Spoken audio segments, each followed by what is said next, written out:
Today we're going to talk about coal. And as you guys saw in some of the readings and videos and thinking back all the way to our history of fossil fuels videos, coal's got a long history in the Industrial Revolution, obviously, and a lot of our modern comforts. Is still growing parts of especially the developing world in terms of providing energy demand. And as we saw, like in the history of fossil fuels kind of stuff, when coal was first discovered, we were really at a crisis where, especially in Europe, we were running out of forests to feed our energy needs, and coal saved those forests. We turned to coal instead of biomass, and so it has this kind of long history of providing energy that we've needed for our growing industrial revolution, but of course with a lot of negative impacts, which weren't understood in the very early days, but we've understood for a long time now. So this nice little cartoon with Santa on his melting iceberg, regretting giving all of those people coal in their stockings, right? Because of the impacts of climate change and a lot of other impacts, which we're going to talk about today.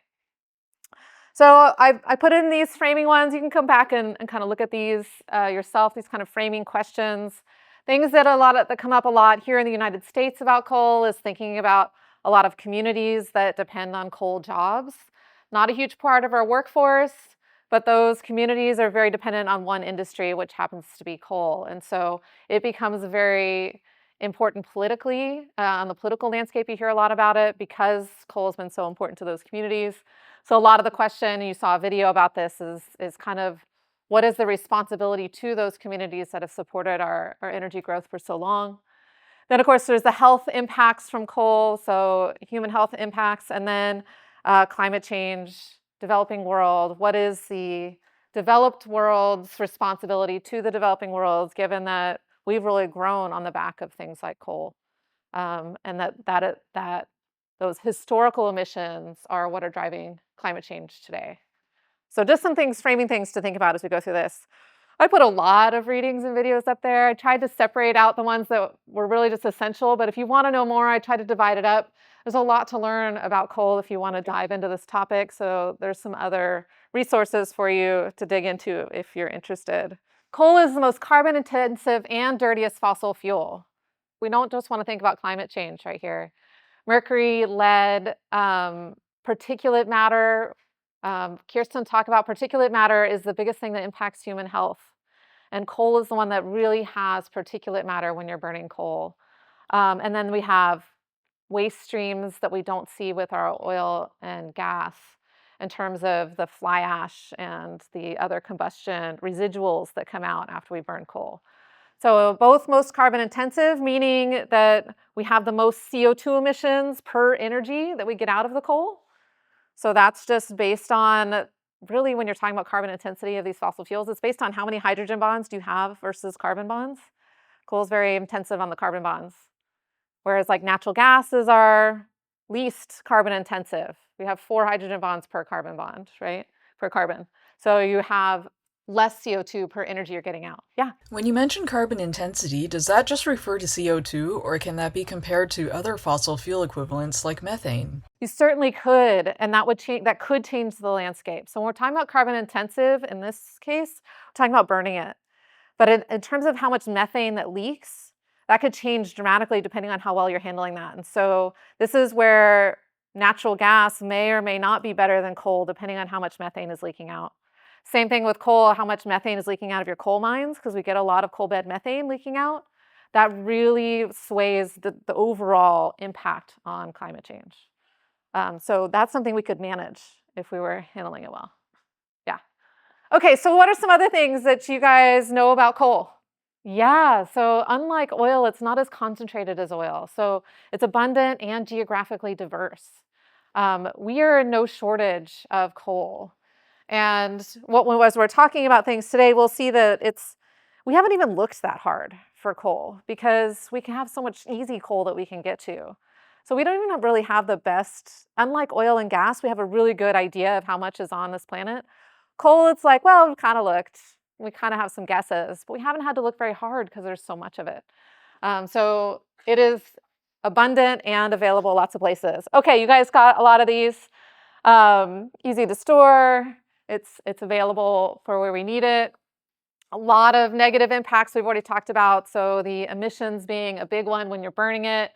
Mining is also one of the big impacts, right? Especially underground mining in terms of impacts on human health. We'll talk about that. And then we're seeing these changes in our coal landscape. So as you kind of mentioned in the Kahoot, the coal use continues to grow worldwide, especially in China and India. China's slowed down a little bit. India is kind of speeding up right now in terms of coal demand. It's been falling in the US since it peaked around 2007, and in Europe it peaked actually in the late 80s in terms of coal use, and has continued to decline overall. And this is just kind of this year, the UK shut down its last coal-fired power plant. In the Kahoot, there was a little bit of Germany in there. Is Germany's use of coal increasing or decreasing? Complicated, but I would say the overall trend is down. It did have like a rebound a little bit during COVID and then with the Ukraine war. Trying to meet its energy needs, it kind of started up some coal plants that had shut down or increased coal usage. It looks like temporarily as they're trying to replace that natural gas that they were getting from Russia, for example. Okay, so we're going to talk about the significance of coal, and we're going to talk about what is it. You'll get to see some fun coal samples. And then we'll talk about how it works, and then, of course, the impacts in future. So just to give a sense of scale, these are the top 10 countries that are consuming coal. You can see the China and India really dominating that landscape. United States used to be right up there with them. You can see even with the decline in coal that we've seen since 2007, we are still number 3 in the world in terms of coal consumption.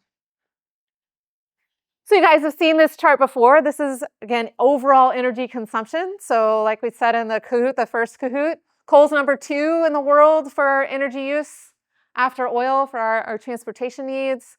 In the US, it's 3 behind natural gas in terms of meeting our energy needs. But coal's really used for electricity generation. This is showing you which areas coal is used for, both for the world and the US. Like, what are those final end uses of coal?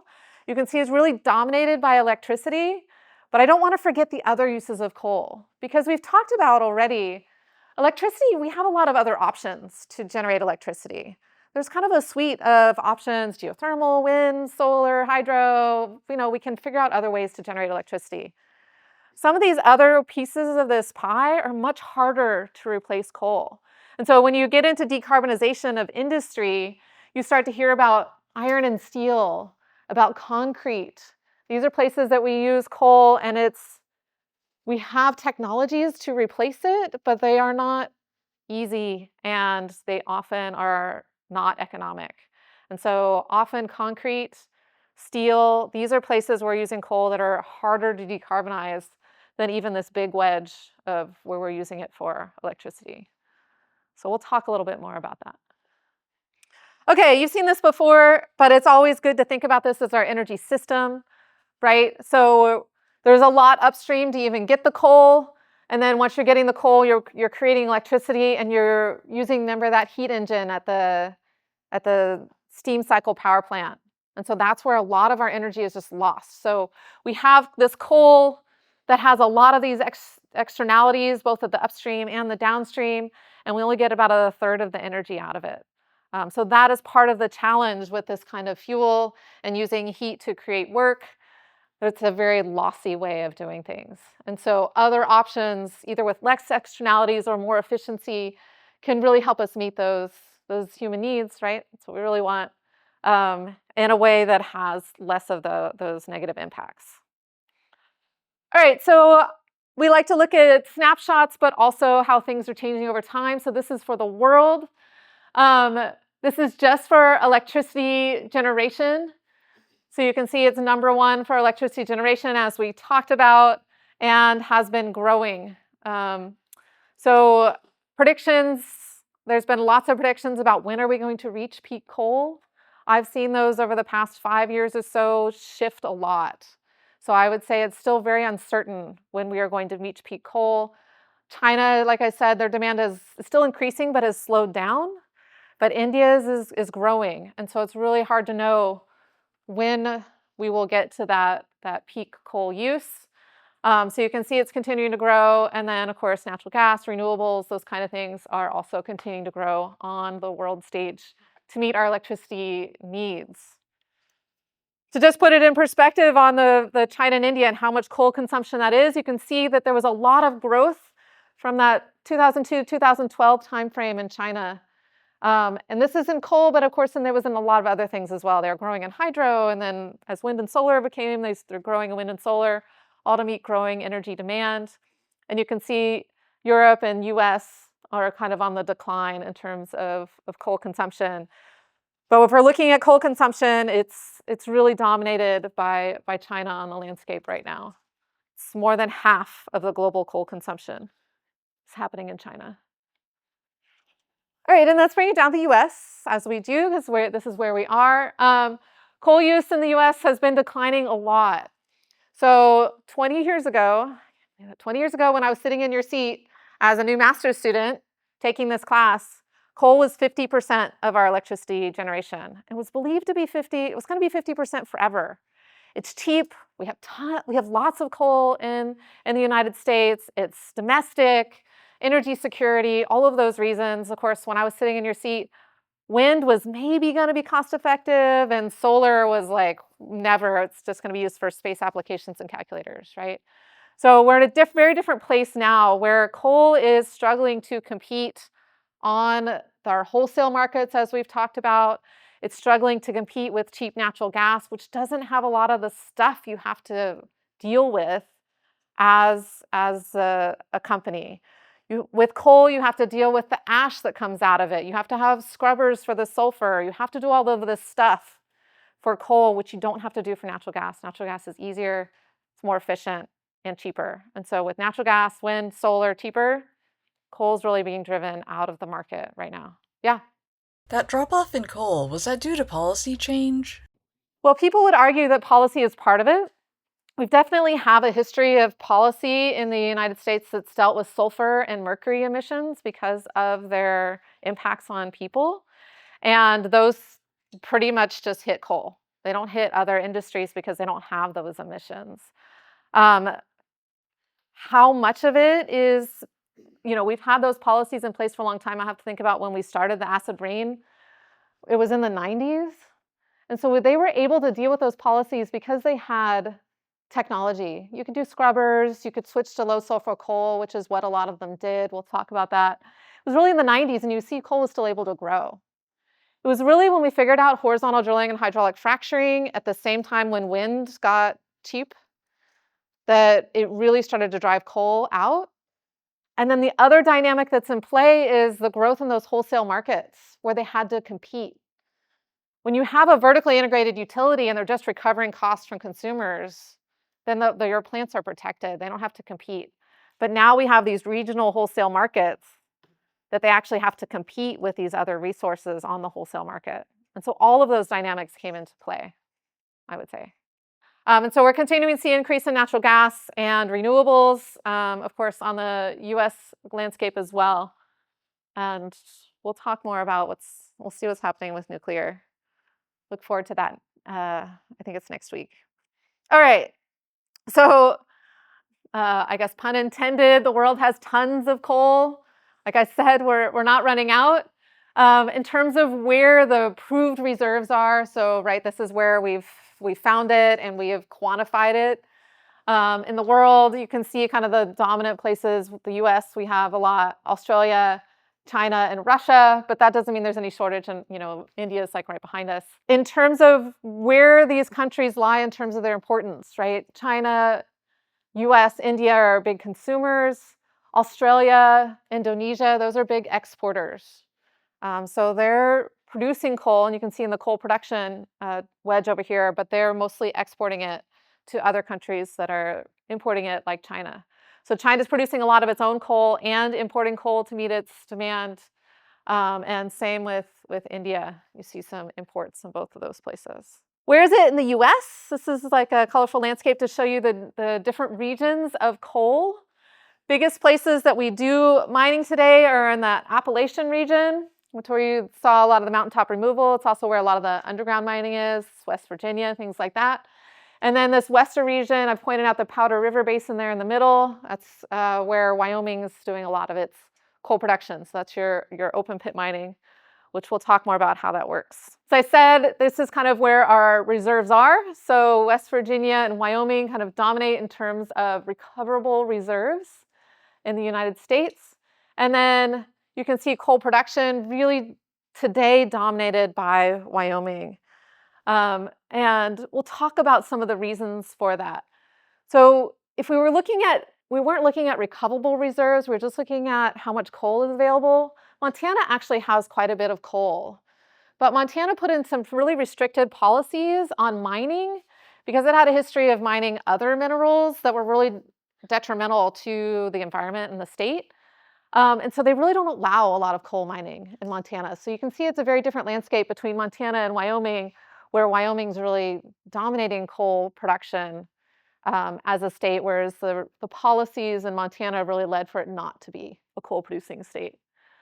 So it's really Wyoming and West Virginia that are providing most of the coal in the U.S.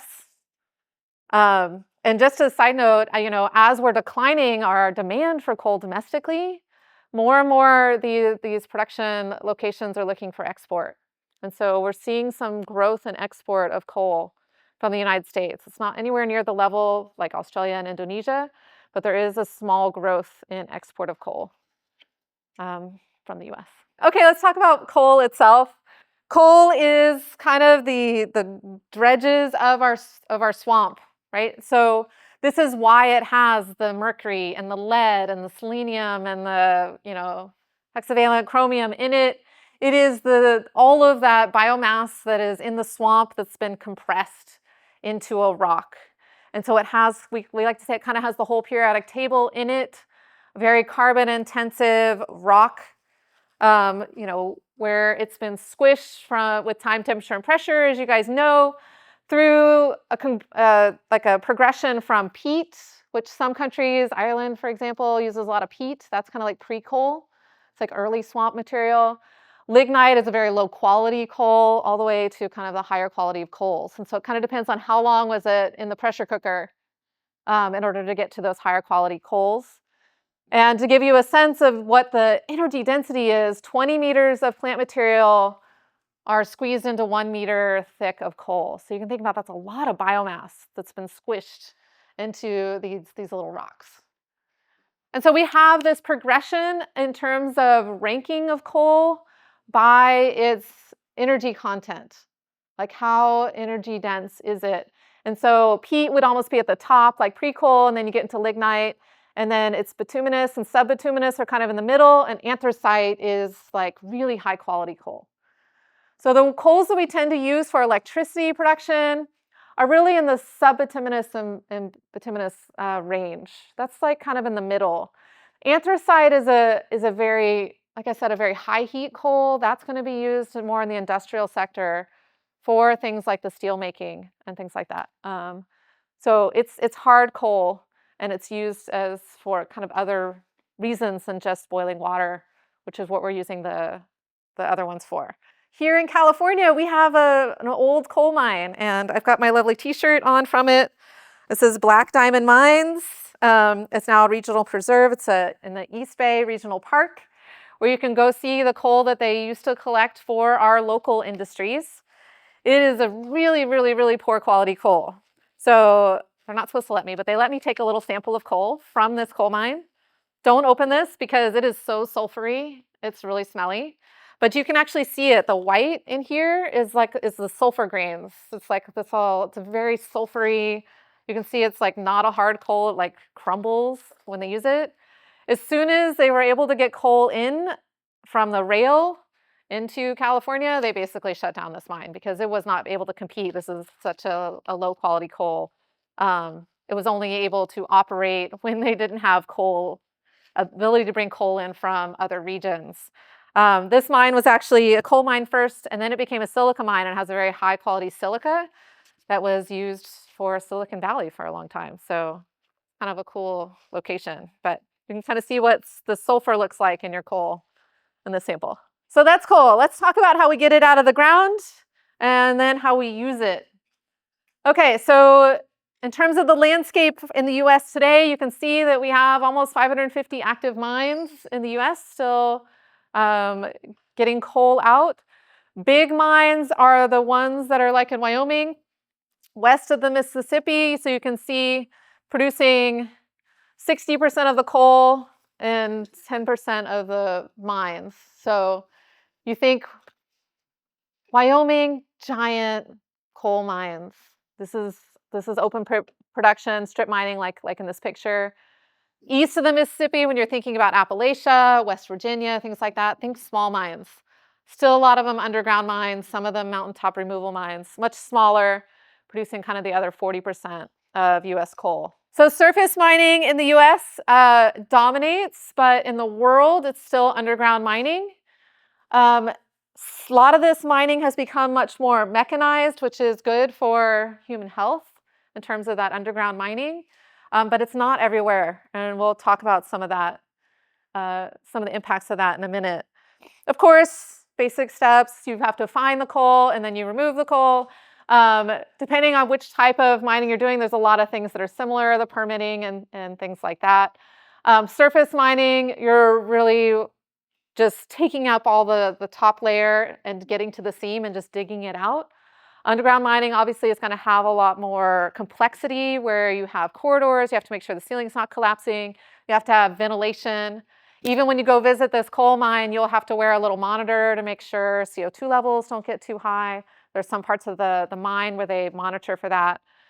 So there's all of that health impact that you have to monitor for underground mining. And there's a lot going on here, but really the point of this, I just want you to get the sense that we really have gotten more and more mechanized and more computerized in terms of coal mining, even for the underground.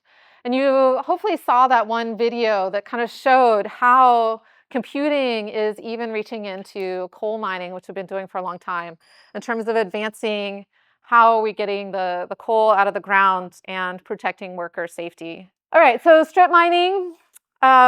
Pretty simple. This is where the coal is, close enough to the surface.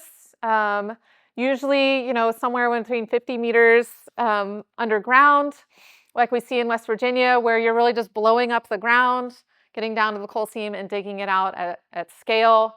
You can get almost all of the coal when you do it this way, which makes sense, right? You don't have to leave any coal in place for any reason. You can get all the coal in place and then you, of course, fill it back in when you're done. At least that's the idea. And the landscape will just be lower than it was because you removed a layer of the rock. I do like to give a sense of scale. So this is one of the trucks that they use for open pit coal mining. And so you can see it next to the people, how big these trucks are. And those are the same trucks in this picture in terms of the coal mine. So it's massive.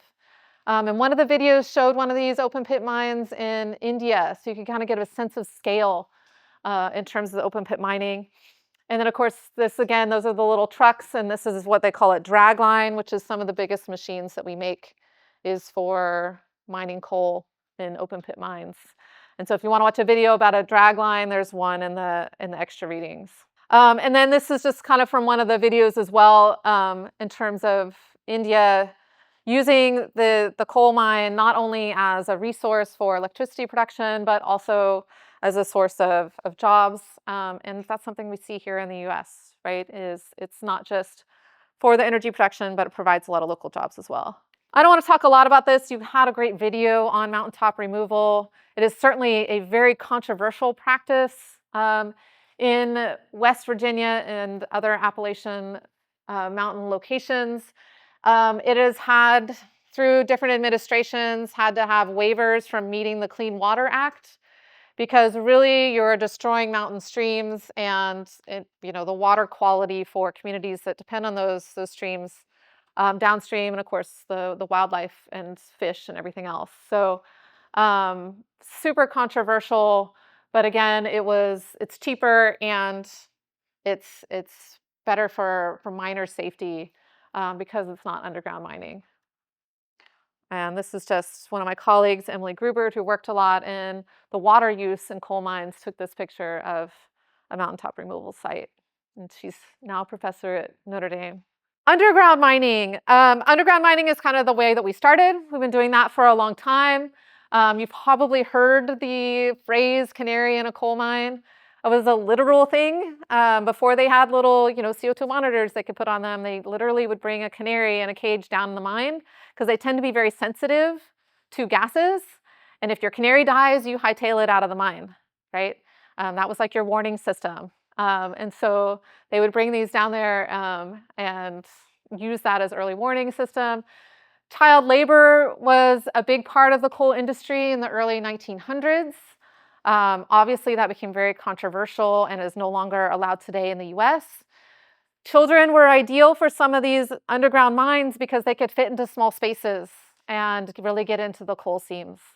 It is still a practice that is used in other places. There's an article in the extra readings about Afghanistan, for example, where there's a lot of children coal miners, operating in some of those mines. And so thinking about the impacts on society and human health, child labor is a big part of that kind of human part of our coal industry history. For underground mining, there's kind of two main methods. One is called the room and pillar method, and the reason it's called that is you have your coal seam, right? Coal seams tend to be pretty horizontal as they're layered up. And you're just building out hallways, basically, and you're leaving coal in place to keep the ceiling up. And so it's called the room and pillar method because you're just mining the hallways and you're leaving the rest of it in place. So you don't recover all of the coal from doing this kind of method, unless you decide to do retreat mining, which sometimes they do, where they basically mine out the hallways, and then once you're done mining out all the hallways, then you just start mining out the rest of it and you let the ceiling collapse as you go out. This has surface implications, right? So you're going to see subsidence at the surface. When you're removing coal, you're removing a layer of the rock and you're letting the ceiling collapse, you have a lot of subsidence on the surface. And so that is going to have those other types of land impacts from underground mining. Longwall is just kind of doing that from the get-go, where you're really doing a continuous back and forth, and you're letting the roof collapse on the back end as you're taking that coal out. And so again, you're going to have those surface impacts from removing the coal, but you're getting a lot more of the coal out when you're doing these kind of operations. And then you saw some of the videos about how this is becoming more mechanized and more automatic and more computerized. I like to show a picture. This is a picture from Black Diamond Mines of us on our field trips. So I'm excited some of you are going to get to go see it. It's a lot of fun.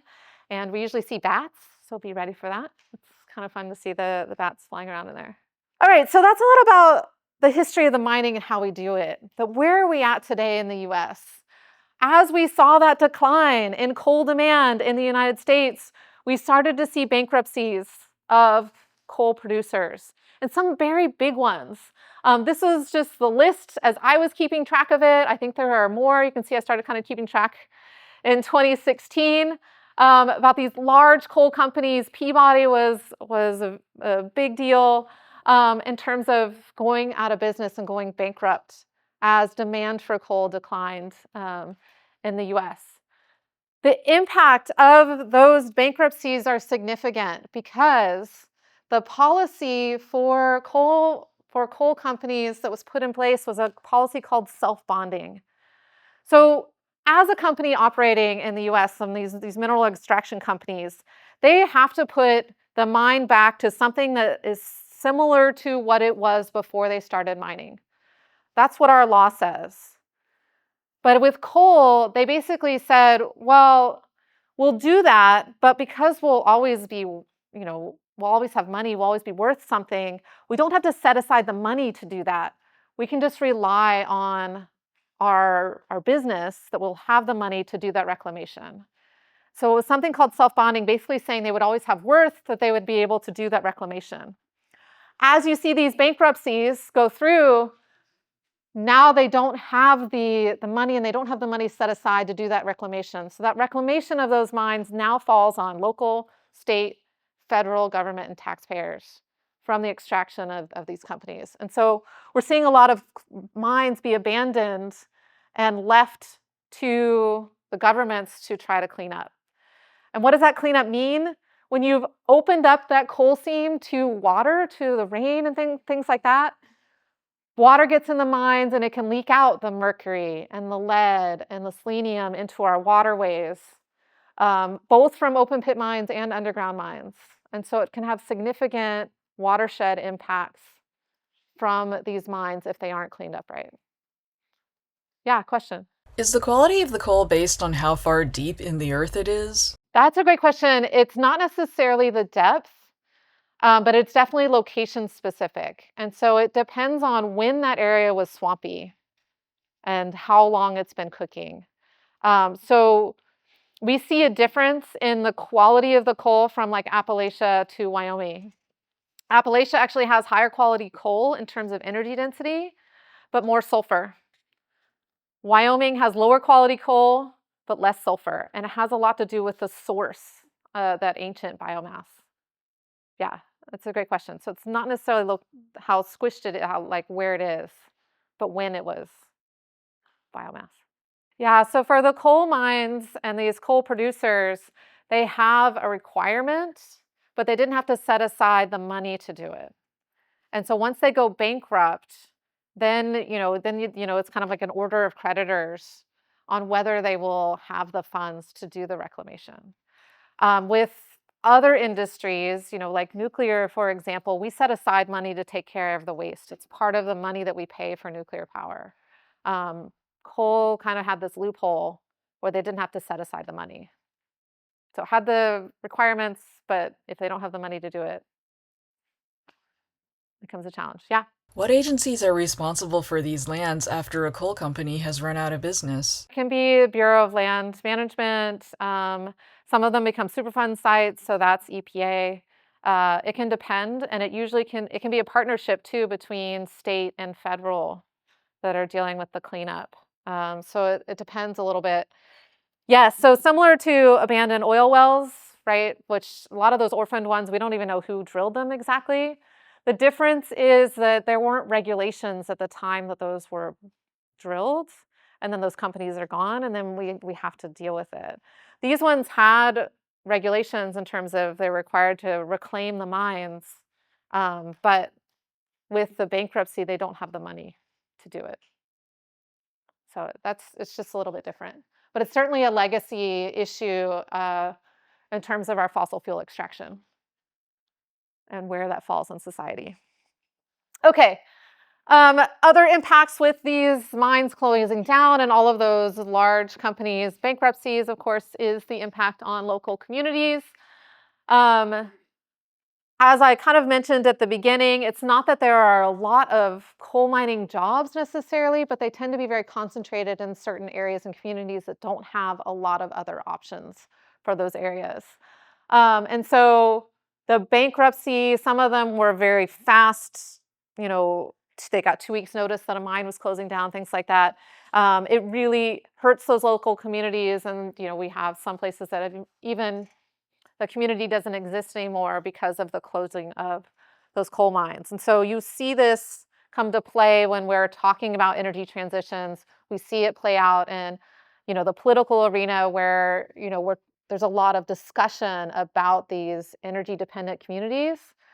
It's something that the Inflation Reduction Act actually addresses actively, where companies that are installing like new energy infrastructure like wind or solar, they get like a bonus tax credit if they're doing it in a place that is considered an energy transition community. And so it's a way of trying to funnel some of that new energy development into these areas that would benefit some of these communities that were dependent on things like coal. All right, and the final thing I'll say, there are people that are trying to think of innovative ways that we could make use of all of these closed coal mines. We still have 550 operating. Those are probably Some of those are going to close. We have a lot that we've already closed. These are just two examples. Could we use it for pumped hydro storage? Because you have basically an underground tank that you could fill up with water. Could you use it for pumped hydro? There's another one that is looking at doing gravity storage. Could you run bags of sand up and down on a pulley because you've already dug this deep hole into the ground? So these are just kind of early ideas. Just wanted to kind of, because it's interesting to see what people are trying to do and how to make use of some of our old fossil fuel infrastructure for our energy transitions. Okay, so that's mining. Let's talk about, so we get the coal out of the ground, we mine it, and then we got to get it to where we want to use it. And so that's transportation. Biggest way we transport coal around the United States is by rail, and it's by a lot. So for the longest time, it's been the largest use of our rail system is transporting coal. And you can see most of it is transported by coal, and really we're taking it from Wyoming. This is kind of showing to the coal-fired power plants, which tend to be mostly east of the Mississippi River. That's where a lot of our coal power plants infrastructure exists. And so we've been sending it by rail primarily to get to those power plants. That's what we do domestically. International coal trading is growing. And so you can see thermal is like the stuff that we're burning in our power plants. Metallurgic is that anthracite. It's that high quality coal that we're using for industrial purposes. You can see the international trade for both of these types of coal is growing, but especially for power plants, as demand in places, especially like China and India, have been growing. And so I mentioned our primary exporters are Australia and Indonesia in terms of coal exports. And then, of course, our importers are our big consumers like China, India, Europe, and then in Japan are importers of our coal. Like to talk about locally. So I mentioned that the US is looking at being more of an exporter of coal as demand domestically has declined. One of the ports that is being looked at to be a coal export terminal is Oakland. So right across the bay from us. You can see that this timeline, they kind of started making this deal in 2013. It's been in the court system. Basically, the company said, yeah, we want to build a new marine terminal, and they didn't mention that it was coal. And the city of Oakland was like, great, we need some more marine terminals. That will be great for jobs and everything. And then they were like, wait, what? We signed something that's for coal? We don't want coal. And so then it became a battle in the courts. The most recent thing this year was basically the judge said, you guys signed this deal. They have a right to make this a coal terminal. There are still local efforts to fight this, but that's the status of it is right now. And so they're starting to put together this as a coal exporting terminal right across the bay in Oakland. So we've got it out of the mine. We've transported it to where we wanted to use it. We use it for electricity generation. This is going to be quick because you guys already know how we use it for electricity generation. But I got to show our Sankey diagram. So this is for US. I told you those are kind of the top coals that we're using, the thermal coals. They're going into our electric power system primarily. Most of those coal-fired power plants have been and are east of the Mississippi, so you can see that here. The red circles are the ones that are still operating with no plans to retire.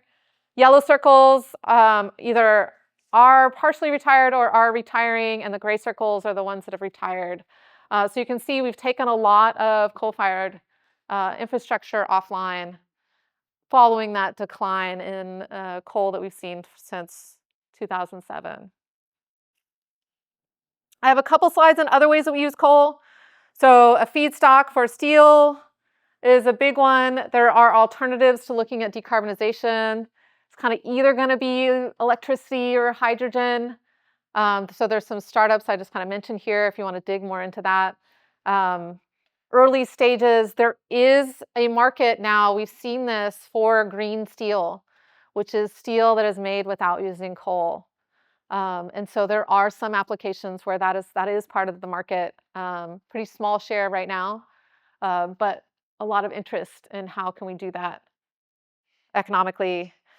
And then concrete is a big one too. So concrete has more than one place where CO2 emissions are happening. Um, there's the heat sources, which those are pretty easy to make into electricity or hydrogen if you're just talking about the source of heat. The aggregate is a little bit harder. CO2 is emitted when you're actually just curing concrete.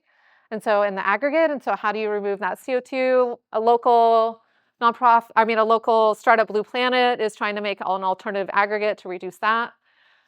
We go on a field trip kind of close to that where they're trying to use carbon capture right across the street.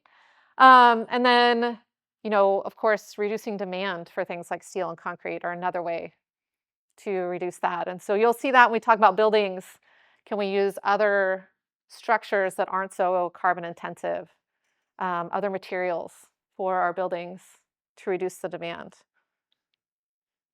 Some big challenges. All right, for the last bit of class, I'm going to talk about the environmental impacts of coal, which are significant, and some of the regulations and policies that we have. So this incident that I'm showing you a picture of was pretty significant in terms of coal ash policy here in the United States. So as we talk about coal ash, the combustion residuals, the stuff that's left over, when you burn coal, not all of it burns. There's stuff in there that's not burnable. And so either some of it goes out the smokestack and we can collect it in filters like you kind of saw in the coal-fired plant video for electricity generation, right? We can collect that ash and dust that's coming out the smokestack. And then you have all the slag and stuff that's left at the bottom too. It's the stuff that doesn't burn. That's our heavy metals, that's the things that are toxic. A lot of times it's radioactive, there are radioactive elements in there. It's gross stuff. So we've had this stuff since we started burning coal for power generation, right? So a long time we've been doing this and collecting this. We didn't have any policy regulating that fly ash and that combustion residuals until the Obama administration. So for a long time, they've just been, the power plants either just put them in big pits, sometimes they're water-filled pits, rarely they were lined, a lot of times they weren't lined. It's just been accumulating outside our power plants. And so you saw it in the video that, of course, if you have an unlined pit, that's where it makes it really easy for those heavy metals and stuff to leach into your groundwater and impact the community. And there weren't any regulations on it for a long time. This event in 2008, I would say, put it, really on the public stage, because this was a place where coal ash had been collecting outside this fossil plant in Tennessee, and they had a dam break in the fly ash pond. And it flooded the river, and it flooded downstream, and it flooded this home right here with this toxic material. And so there was a lot of press coverage, and you can see later it kind of led to EPA regulations eventually on coal ash. Yeah? What are the benefits for keeping coal in a wet environment versus a dry environment? It's to keep the dust down. That's really why they put water on top of it, because otherwise when the wind blows, it blows the ash away. And so they're putting water on it to just keep it from blowing. Yeah, that's a great question. All right, so let's talk about it.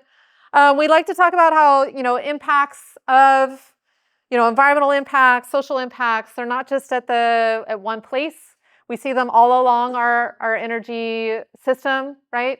We've talked a lot about some of these already. So we have the upstream in terms of the mining.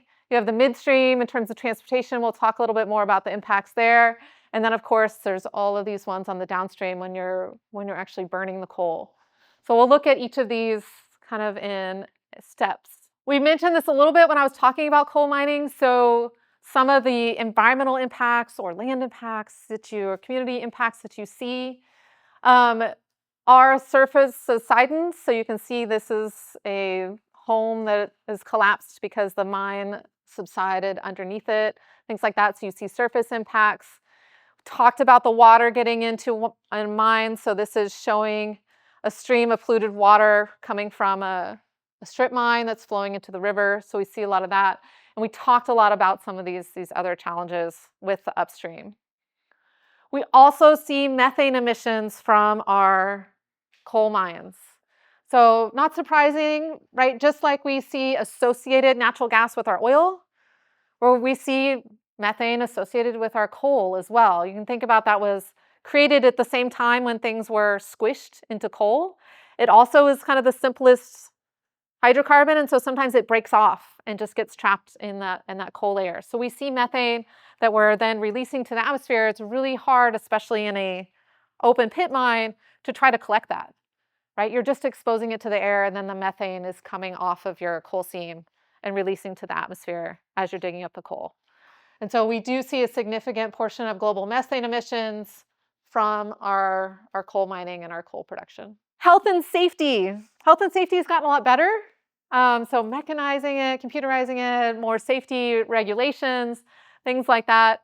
So we see a lot fewer impacts on miners. So you can kind of see that trend in terms of fatalities and things like that. There are still, you'll hear about them occasionally, there are still major impacts, particularly from underground mining, where we'll see something breaks, people getting trapped in a mine, things like that. That still happens, but it's a lot less than it used to, especially here in the US, where we've had a lot of health and safety regulations on mining. There's also impacts for communities and the environment on the transportation side of things when we're moving the coal around. So if you look in that little box that we sent around, the coal's really dusty. It's dirty, and wind blows across it, and you're going to get coal dust. And that coal dust, it's pre-combustion, so it's coal, but it is, you can see that dust blowing off everything. Those are still particulate matter. It contains all those carcinogens and those heavy metals that we talked about. It's bad for communities. And so coal trains tend to be uncovered. And so there's a lot of coal dust coming off of the coal trains as go through communities. And it's been controversial for communities, but there hasn't been a lot of regulation. We still just kind of move it around open.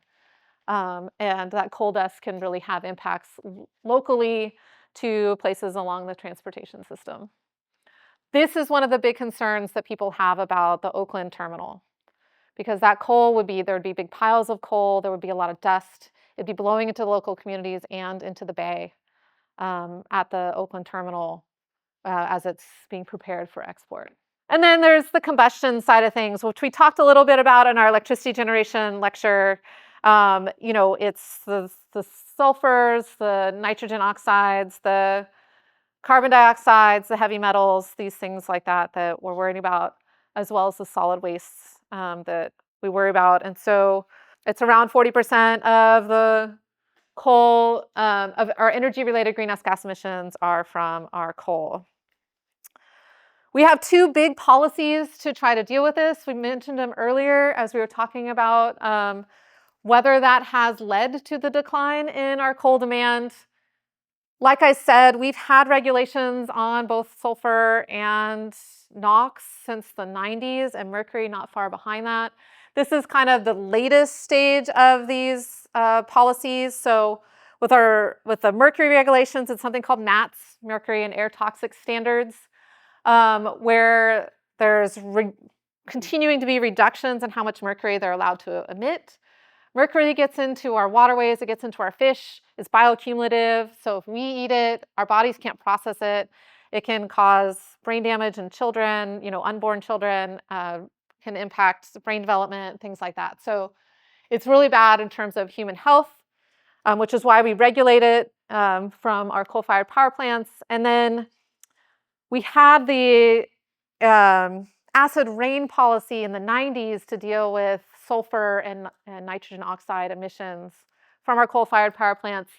That has become the cross-state air pollution rule, which it has to be a federal policy because it's cross-state. So basically, if you're having these coal-fired power plants in the Midwest that are burning coal, they're impacting the air quality and causing acid rain and stuff like that on the East Coast. And so it had to be this federal policy. It was really successful at reducing it in the 90s, and this has just continued the reduction in terms of the sulfur and NOx emissions. So there's the ways that you can deal with these. You can install scrubbers. You can switch to something not coal to make your electricity generation, or you can switch which kind of coal you're getting. Because if you can get a low sulfur, low mercury coal, then you can keep burning it in your power plant without installing the scrubber and still meet your standards. And so what we saw with the policy in the 90s is we really saw a shift from the eastern coal really being the dominant part of the coal to more and more coal coming from Wyoming and the western states, which are low sulfur.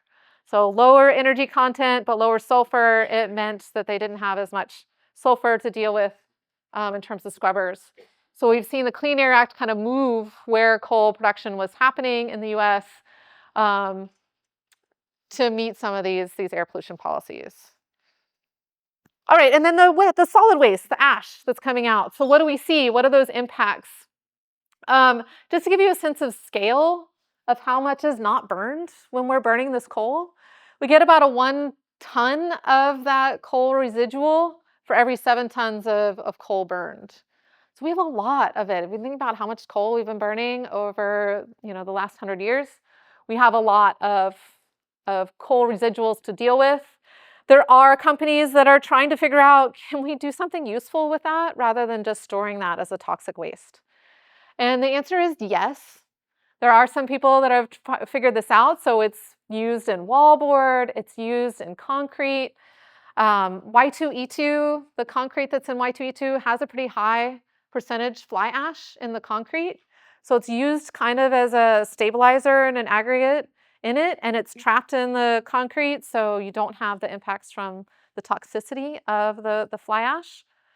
So it can be considered more of an environmentally friendly concrete. All right, but I would say even this, it's still a pretty small percentage of how much of the ash that we have to deal with.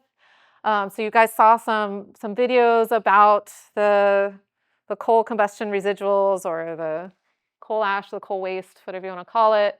It's not just private companies that have to deal with this. Federal company or federal entities like the Tennessee Valley Authority have a lot of coal-fired power infrastructure and a lot of these coal ash ponds. And like I said, a lot of times they're near waterways. And so with the rules that were put in place by the Obama administration in 2015, they have to monitor this. They have to actively line the pits.